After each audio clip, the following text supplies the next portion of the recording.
Hello friend, आपके और हमारे यूट्यूब चैनल इतराज स्टडी में आप सबका स्वागत है दोस्तों। तो आइए दोस्तों, आज का हम लोगों का टॉपिक रहेगा यानी हिंदी में क्या होगा। हिंदी में क्लास 10th का है। किस क्लास का है? क्लास 10th का है, जो कि आप लोग जानते हैं कि 50-50 होता है, यानी 50% वस्तुनिष्ठ प्रश्न और 50% क्या होता है, सब्जेक्टिव क्वेश्चन पूछा जाता है। और वस्तुनिष्ठ प्रश्न में भी इसमें क्या होगा इस बार, यानी 60 वस्तुनिष्ठ प्रश्न रहेंगे, जिसमें से क्या करना है आप लोगों को, केवल 50 जो आ रहा है आप लोग को, जो क्वेश्चन अपने यानी जो वस्तुनिष्ठ प्रश्न आप लोग को आ रहा है, उसमें से आप लोग को केवल 50 वस्तुनिष्ठ प्रश्नों का ही उत्तर देना है। यानी 60 में से 50 वस्तुनिष्ठ प्रश्नों का ही उत्तर देना है। तो ईजी वे में दे सकते हैं। आइए हम लोग ईजी वे में सीखते हैं, यानी 50% जो ऑब्जेक्टिव यानी वस्तुनिष्ठ प्रश्न है उसको कवर करते हैं। और ईजी वे में आप लोग क्या कर सकते हैं, इसे सीख सकते हैं। और हम लोग डिस्कशन के साथ इसे सीखते हैं कि जो यानी जनरली क्या है, हिंदी को दो कैटेगरी में बांटा गया है, यानी दो पार्ट में बांटा गया है। एक पार्ट हो गया गद्यखंड और दूसरा है पदखंड। दूसरा कौन है? पदखंड हो गया। तो इसमें चैप्टर का नाम है, पहला चैप्टर है पदखंड का कि राम नाम बिनु बिरथे जगी जन्ना जो नर दुख में दुख नहीं माने। जो नर क्या करता है? दुख में दुख नहीं मानता है। और इसके लेखक हैं गुरु नानक। इसके लेखक कौन है? गुरु नानक। तो आइए, जो गुरु नानक इस कविता के माध्यम से यानी पोएट के माध्यम से हमें यानी जन लोगों तक क्या पहुंचाना चाहते हैं, इससे रिलेटेड हम लोग क्वेश्चन क्या करेंगे, यानी वस्तुनिष्ठ प्रश्न को करेंगे। तो आइए क्वेश्चन पर चलते हैं। पहला क्वेश्चन हम लोगों का है, पहला क्वेश्चन है कि तलबंडी वर्तमान में कहाँ पड़ता है। तो पहले तो ये हो गया तलबंडी है क्या। तो तलबंडी में ही गुरु नानक जी का जन्म हुआ था। अब जन्म कब हुआ था? 1469 में। जन्म कब हुआ था? 1469 में। और तलबंडी अब क्या होता है, पहले ये भारत में पड़ता था जब क्या, आज़ादी से पहले। लेकिन अब क्या है, यानी जब उनका जन्म हुआ था उस समय भारत में पड़ता था, अब पड़ता है पाकिस्तान में। अब पड़ता है कहाँ? पाकिस्तान में पड़ता है। और नेक्स्ट क्वेश्चन है कि वर्णाश्रम और कर्मकांड का विरोध किसने किया। यानी कहने को वर्णाश्रम और कर्मकांड, वो क्या करते थे, पूजा पाठ ये जितना कर्मकांड है इसमें वो क्या करते थे, विश्वास नहीं करते थे। वो थे गुरु नानक। कौन थे? गुरु नानक। और असखान के भी आगे हम आप लोग पढ़ेंगे ये किसने को माखन चोर बोले हैं, कैसे क्या है, किसने के बारे में। घानानंद भी एक प्रसिद्ध कवि हैं और रविदास भी एक, यानी कहने का मतलब।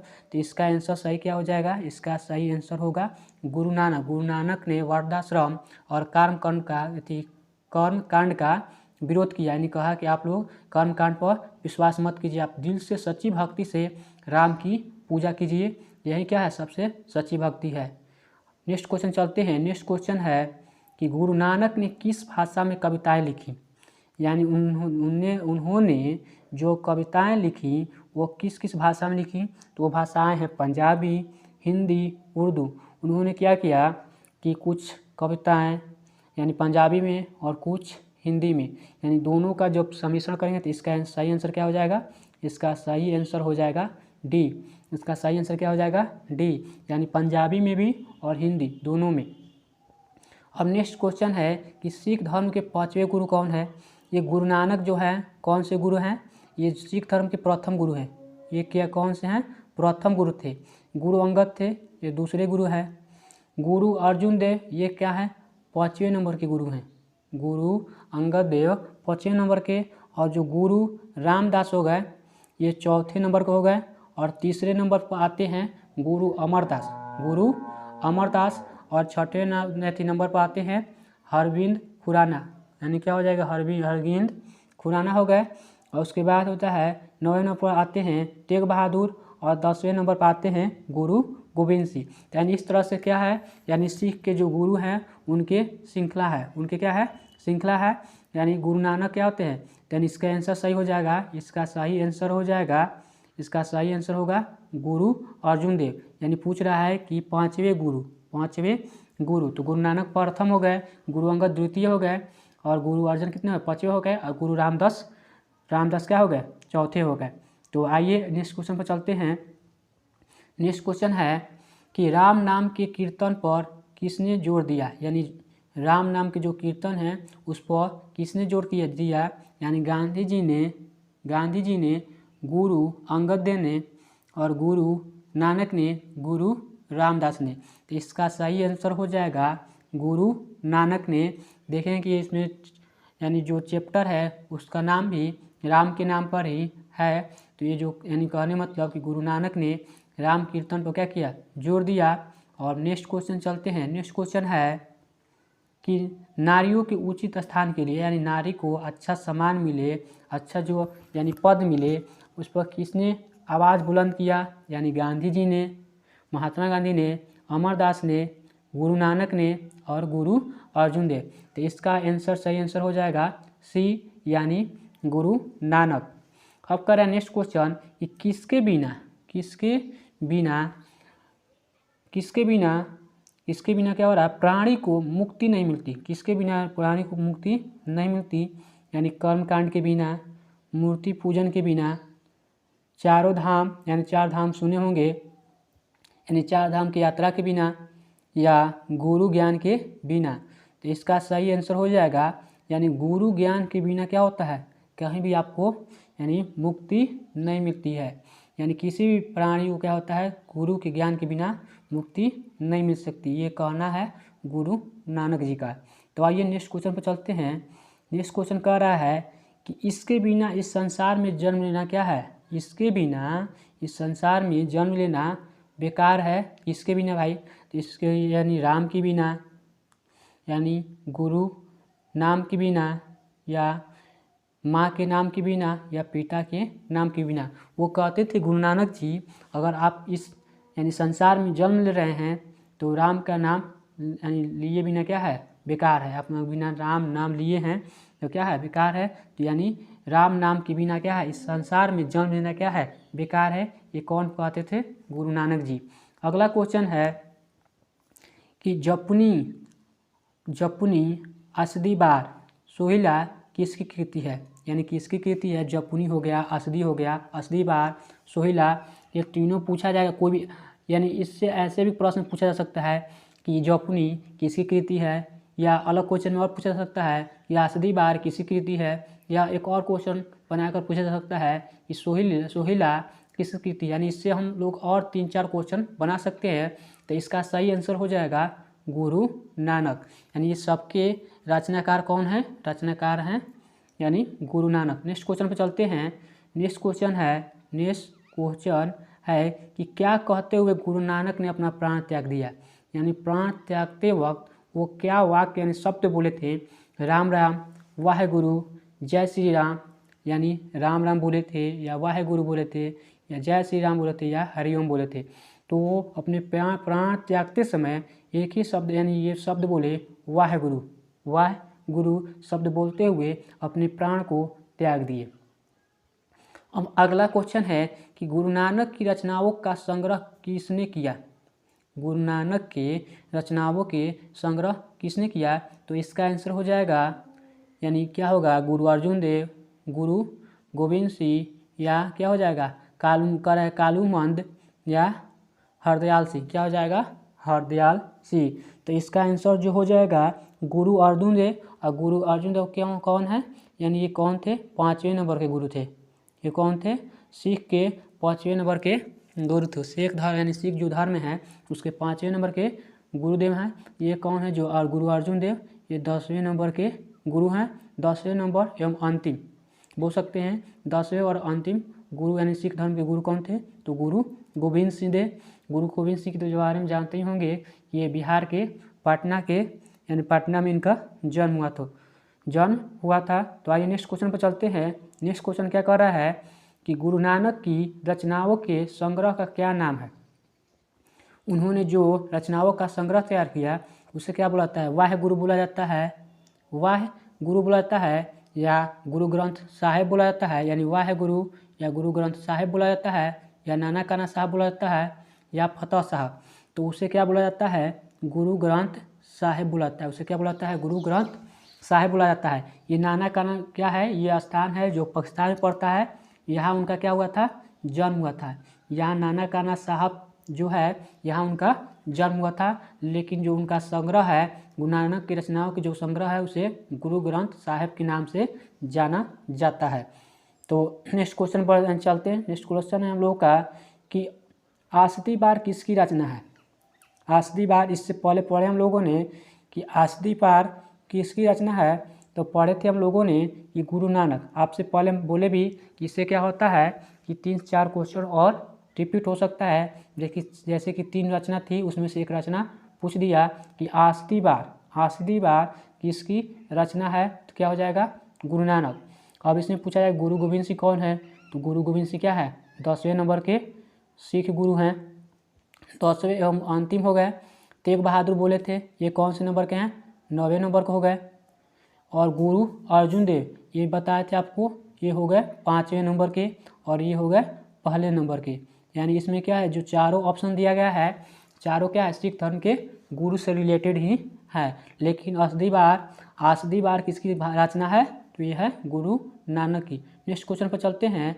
नेक्स्ट क्वेश्चन हम लोग का है कि राम नाम बिनु बिरथे, राम नाम बिनु बिरथे जग जानना पद में किसकी आलोचना की गई है? किसकी आलोचना की गई? तो किसकी आलोचना की गई है, तो ये आलोचना जो है, आलोचना किसकी की गई है? ब्रह्मांड की गई। किसकी आलोचना की गई है? ब्रह्मांड की गई है। कि ब्रह्मांड में कैसे क्या है, इसकी आलोचना की गई है कि राम नामी बिनु बिरथे जग जानना, यानी ब्रह्मांड की गई है। कि तो इसका सही आंसर हो जाएगा ब्रह्मांड की। किसकी की गई है? ब्रह्मांड की गई है। नेक्स्ट क्वेश्चन को चलते हैं कि रहीरास किसकी कृति है? रहीरास पूछा जाएगा कि रहीरास किसकी कृति है, तो आप क्या बताएंगे? आप लोग बताएंगे यानी कि वो गुरु नानक की है, या गुरु तेग बहादुर की है, या गुरु अर्जुन देव की है, या गुरु गोविंद सिंह की है। तो इसका सही आंसर हो जाएगा गुरु नानक की है। यानी पूछा जाए कि रहीरास, इससे पहले भी हम लोगों ने जैसे कि बोले थे कि वहाँ के 3-4 क्वेश्चन से क्रिएट होगा, और 2 क्वेश्चन क्या हो गया? क्रिएट हो भी चुका है। तो रहीरास किसकी कृति है? यानी गुरु नानक की है। गुरु नानक किस भक्ति धारा के कवि थे? यानी पूछा जाता है किस भक्ति धारा क्या थे? कवि थे। तो आप लोग बताइए किस भक्ति धारा के? तो भक्ति धारा के किस भक्ति धारा के थे? ये सरगुण थे, या निर्गुण थे, या कृष्ण भक्ति के धारक थे, या राम भक्ति धारक थे? तो इसका जो सही आंसर होगा ये होगा निर्गुण। निर्गुण भक्ति धारा किसे कहते हैं? वो भक्ति धारा जो क्या करते हैं, यानी कर्म कांड ये सब पर क्या करते हैं? विश्वास नहीं रखते हैं। यानी कर्म कांड ये सारे चीज़ में जो विश्वास नहीं रखते हैं, वो दिल से क्या करते हैं? अपने प्रभु को मानते हैं। यानी करने का मतलब कि जैसे हम लोग क्या करते हैं, मंदिर में जाकर कर्म कांड करते हैं, पूजा अर्चना करते हैं, बहुत सारे क्या करते हैं, यानी दीप जलाते हैं, ये सब उन्होंने क्या किया? उन्होंने इस सब का विरोध किया और इसको बताया कि वो क्या है, आप निर्गुण भक्ति धारा। इसलिए बोल सकते हैं वो क्या है? गुरु नानक किस भक्ति धारा कवि थे? तो हो गए निर्गुण, यानी वो कर्म कांड में विश्वास नहीं रखते थे। तो आइए, गुरु नानक की मृत्यु कब हुई? जन्म जान गए। जन्म हुआ था 1469 ईस्वी में तलवंडी पाकिस्तान में, जो लाहौर के क्या होता है? निकट पड़ता है, लाहौर के निकट पड़ता है। तो आइए उनका मृत्यु कब हुआ? उनका जो मृत्यु हुआ 1539 ईस्वी में उनका मृत्यु हो गया। 1469 में उनका जन्म हुआ, 1539 ईस्वी में उनका मृत्यु हो गया। अब अगले नेक्स्ट क्वेश्चन चलते हैं। नेक्स्ट क्वेश्चन कह रहा है कि राम नाम बिरथे, राम नाम बिनु बिरथे जग जानना, यह पंक्ति किसकी है? पंक्ति किसकी है? गुरु नानक की है, रसखान की है, गुरु नानक की है, रसखान की है, और प्रेम घन की है, घनानंद की है। तो जान रहे, सबसे पहला स्टार्टिंग किए तो चैप्टर का नाम है कि राम नाम बिनु बिरथे जग जानना, और इसके लेखक कौन है या कहानीकार कौन है? तो गुरु नानक। तो इसका आंसर क्या हो जाएगा? ए। तो नेक्स्ट क्वेश्चन में चलते हैं। नेक्स्ट क्वेश्चन क्या कर रहा है? बाड़ी कब विष के समान हो जाती है? बाड़ी तब विष के समान हो जाती है जब बिना राम नाम के बोली क्या करते हैं हम लोग? बोलते हैं। जैसे राम नाम के बिना, तीर्थ यात्रा के बिना, यानी बोला जा रहा है कि राम नाम के बिना, तीर्थ यात्रा के बिना, ज्ञान के बिना, और इनमें से कोई नहीं। तो गुरु नानक के अनुसार इसका आंसर होगा ए। यानी जब कोई व्यक्ति बिना राम नाम के बिना कोई अगर यानी बाड़ी बोलता है तो वो क्या होता है? विष के समान हो जाता है। अगला क्वेश्चन है कि नाना काना साहब कहाँ अवस्थित है? जो नाना काना साहब है यानी भारत में, श्रीलंका में, पाकिस्तान में, नेपाल में। तो इसका हम आप लोग को पहले भी हम लोगों ने जिक्र किया कि जो नाना काना साहब है वो कहाँ पड़ता है, पाकिस्तान में। पाकिस्तान में एक जगह है जो नाना काना साहब के नाम से जाना जाता है और जहाँ गुरु नानक जी का जन्म हुआ था। क्या हुआ था? जन्म हुआ था।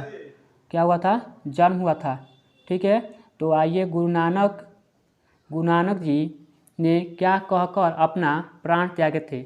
यानी अगला क्वेश्चन है कि गुरु नानक जी ने क्या कहकर अपना प्राण जो प्राण है त्यागे थे। राम राम कहकर, जय शंकर कह के, हे माँ वाहे गुरु। तो इसका सही जो आंसर है इसका आंसर हो जाएगा वाहे गुरु। जो उन्होंने अंतिम समय में यानी एक वाक्य बोलते हुए वाह गुरु कहते हुए अपने प्राण को त्याग दिया। अब नेक्स्ट क्वेश्चन है कि गुरु नानक ने किन्हें सम्मान दिया, यानी किन्हें सम्मान दिया। कविता को गुरु नानक ने किसने सम्मान दिया? कविता को, स्त्री को, लेखन को और पुरुष को। तो इससे पहले भी इससे रिलेटेड एक प्रश्न आया था। उन्होंने क्या किया, यानी स्त्री के लिए अपना पूर्ण योगदान दिया। यानी इसका सही आंसर हो जाएगा सी, यानी स्त्री को उचित स्थान प्रदान करने के लिए अपना योगदान किया था, इसलिए किसे सम्मान दिया? स्त्री को। नेक्स्ट क्वेश्चन है कि कौन पहले संत है जिन्होंने विदेशी आक्रमणियों के, कौन ऐसे संत हैं जो क्या कर रहे हैं, कौन ऐसे पहले संत है जिन्होंने विदेशी आक्रमणकारियों के विरोध करने में आवाज़ उठाई। तो आवाज़ किसने उठाया? यानी गुरु तेग बहादुर ने, गुरु अर्जुन देव, गुरु नानक और गुरु तेग बहादुर, गुरु अर्जुन देव। तो इसका भी सही आंसर हो जाएगा, ये हो जाएगा गुरु नानक। ये गुरु नानक ही हैं जिन्होंने जो विदेशकारी आक्रमणकारियों के विरोध इन्होंने आवाज़ उठाया। आवाज़ क्या किया? उठाया। अब आगे बढ़ते हैं। अगला नेक्स्ट क्वेश्चन है कि जो नर दुख में दुख नहीं माने किस लेखक की कृति है। जो कि पहला इस चैप्टर का ही नाम है कि जो नर दुख में दुख नहीं माने, इसके कृति के लेखक कौन है? इस कृति के लेखक हम लोग स्टार्टिंग से ही पढ़ते आ रहे हैं। इसके जो चैप्टर के हैं लेखक है या कहानीकार हैं वो है गुरु नानक है। कौन है? गुरु नानक है। तो इसका आंसर क्या हो जाएगा? बी। अगला क्वेश्चन है कि गुरु नानक का कथन किस कवि के कथन से मिलती है।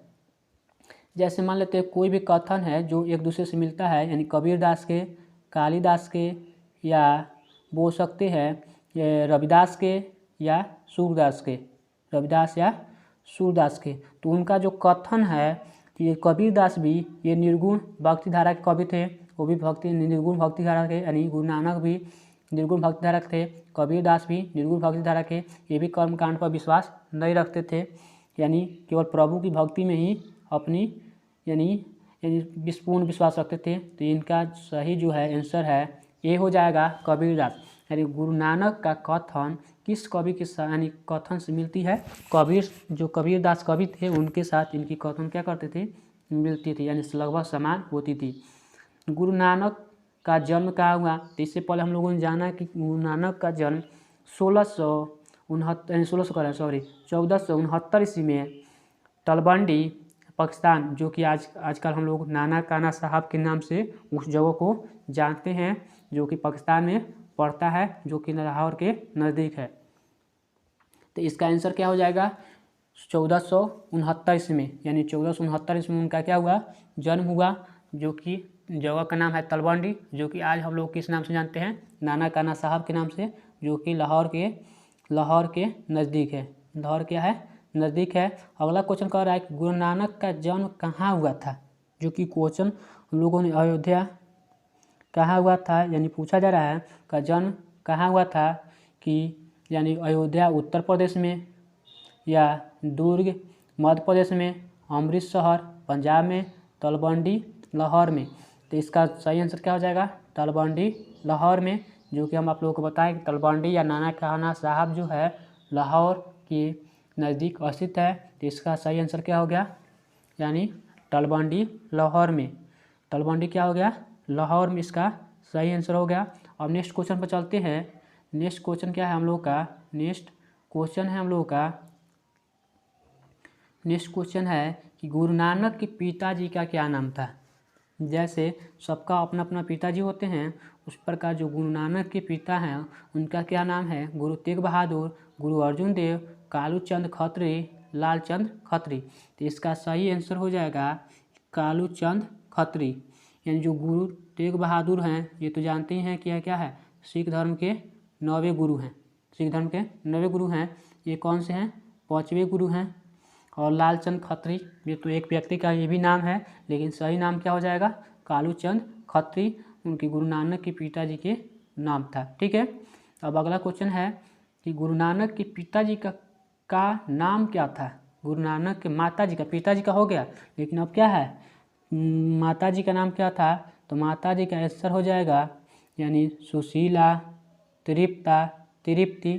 तो इसका क्या हो जाएगा सही आंसर, इसका जो सही आंसर होगा यानी क्या होगा, यानी गुरु नानक के माताजी का नाम क्या था, तृप्ता, तृप्ति, सुशीला, सुलक्षणी, सुशीला, सुलक्षणी। तो इसका आंसर हो जाएगा तृप्ता। उनकी जो माताजी का नाम था तृप्ता नाम था, और उनकी जो पत्नी का नाम था सुलक्षणी नाम था। उनकी पत्नी का क्या नाम था, सुलक्षणी नाम था। यानी उनकी माताजी का नाम है तृप्ता और पिताजी का नाम कालू चंद खत्री और पत्नी का नाम सुलक्षणी। ये जो है, ये जो सुलक्षणी नाम है उनकी पत्नी का नाम था। आइए नेक्स्ट क्वेश्चन पर चलते हैं। नेक्स्ट क्वेश्चन कह रहा है कि यहाँ आ गया, देखिए यहाँ क्वेश्चन आ गया, सुलक्षणी कौन थी, सुलक्षणी कौन थी। तो ये कौन थी, आप लोगों को अब इससे पहले हम लोगों को डिस्कस किया, वो क्या थी। यानी सुलक्षणी जो नाम है वो नाम है यानी गुरु नानक की पत्नी का नाम है। किनका नाम है, गुरु नानक जी की पत्नी का नाम है सुलक्षणी। ठीक है। आइए अब नेक्स्ट क्वेश्चन पर चलते हैं। नेक्स्ट क्वेश्चन हम लोग का है कि गुरु नानक के पद किस भाषा में रचित है। जो पद है हिंदी मिश्रित ब्रज भाषा में है, पंजाबी मिश्रित ब्रज भाषा में है, या अरबी मिश्रित ब्रज भाषा में है, या तमिल मिश्रित ब्रज भाषा में। तो इसका सही आंसर जो होगा, सही आंसर होगा पंजाबी मिश्रित ब्रज भाषा, पंजाबी मिश्रित ब्रज भाषा। इसका सही आंसर हो गया सी, यानी पंजाबी मिश्रित ब्रज भाषा में उनके क्या यानी जो भाषा में रचित है जो पद है। अब नेक्स्ट क्वेश्चन है कि गुरु नानक के जन्म स्थान को क्या कहते हैं। तो ये तो बार बार क्या हुआ, रिपीट भी हुआ है। यानी कि गुरु नानक के जो जन्म स्थान है तलवंडी में हुआ था, और तलवंडी को आज हम लोग यानी किस नाम से जानते हैं, उसे हम लोग जानते हैं नाना काना साहब के नाम से, नाना काना साहब के नाम से। तो इसका सही आंसर हो जाएगा ए। और गुरु ग्रंथ साहिब तो ये जानते हैं क्या होते हैं, उनके जो संग्रह है उसको यानी गुरु ग्रंथ साहिब के नाम से जाना जाता है, और जन्म स्थली ही क्या है, नाना काना साहब को जाना जाता है। तो ये आई होप कि आप लोगों को यह सेशन बहुत ही अच्छा लगा होगा। इसी तरह हम लोगों को टेस्ट सीरीज क्या होगा, कंटिन्यू रहेगा। अगर आप लोगों का सहयोग इस तरह से मिलता रहा तो हम लोग क्या करेंगे, आगे भी इस तरह से यानी जो टेस्ट सीरीज है इसको कंटिन्यू करेंगे। तो मेरे प्यारे साथियों, तो इस तरह आप लोग चैनल के साथ जुड़े रहिए, और ताकि यानी चैनल से आप लोगों को अधिक से अधिक बेनिफिट दिया जाएगा। और तो thank you, okay, have a nice day.